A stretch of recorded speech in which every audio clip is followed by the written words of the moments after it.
Hao ni madereva wa bajaji ambao wako eneo la sheli ya injini Morogoro mjini, ambao wanajitahidi kuzidi kutoa elimu kwamba sheli hii haparuhusiwi kupakia abiria wala kushusha abiria, kwa sababu kiutaratibu kushusha abiria sheli ni kosa na hairuhusiwi.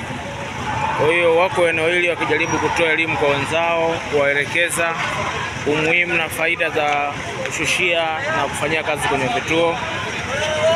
Lengo kubwa, madereva watii sheria bila shuruti, kama alivyozungumza kamanda wa polisi Morogoro Mheshimiwa Afande RPC Mkama, kwamba amewataka madereva wenyewe wa bajaji wafike Kingalu, wafike stendi ya zamani ili waweze kutoa elimu, waweze kuelimisha wenzao, na amesema kwamba onyo hili ni onyo la mwisho.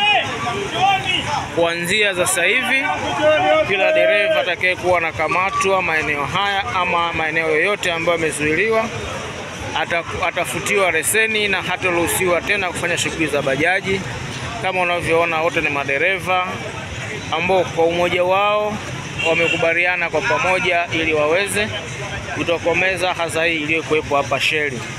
Kwa hiyo madereva wanazidi kukusanywa na kuzidi kupewa elimu, kama unavyomuona mwenyekiti anazidi kutoa elimu juu kwa ya madereva, na kama unavyoliona eneo liko wazi, kabisa, bajaji zinapita tu, elimu inazidi. Unaona madereva wao kwa wao wenyewe, au ni madereva njia ya Kionda, Bigwa, Kasanga na wapi,